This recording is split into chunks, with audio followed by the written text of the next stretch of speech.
Badang yaki porkia bertei kanang thala Kachaba paida jing sniu suda Bangi im tang ha jing snow pa Lam ju berkat kat no a try Yala jing im shin ting kai Tang bang siu spa jing im jonga mi sha Bat yap halo ding na Itat ha do jing e a shen Jing ya le jing jing ja Kilok ba jan ba i jonga Ich na ki pet lang na don la don lin ti shu Shanungan pai sha e ngan le They tang ha ba Shaming a pai Ya jing so ba jing kmen Hanga mi ai They gas nang ko do jong ni La sil spa jing im jong a Uda e ngan sil biang Ya ki jing le pa jong ni Tang sha mi tang sha mi Baro jing im la ai Ngan yai sha kli tang ya mi Haban da wai Jing im jong ai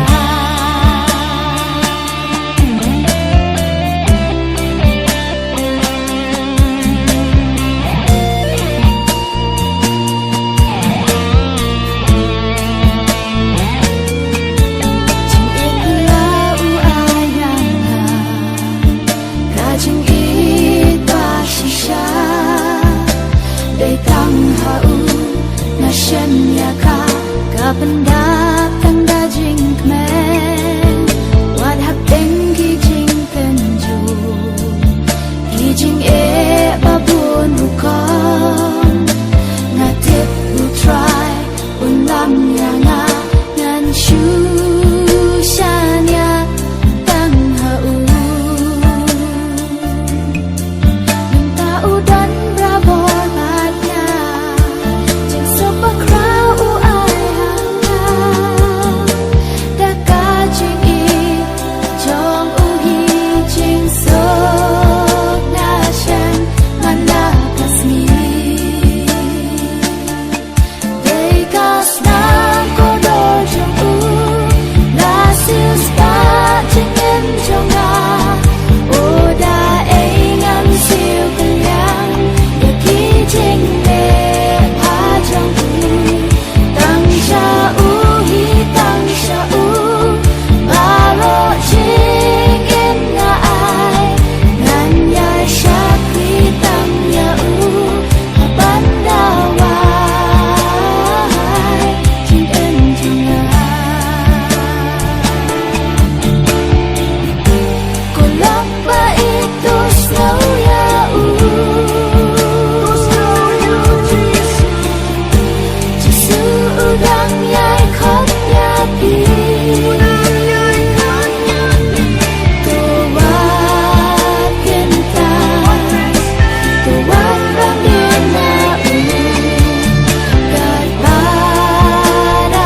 bình im cho ngài.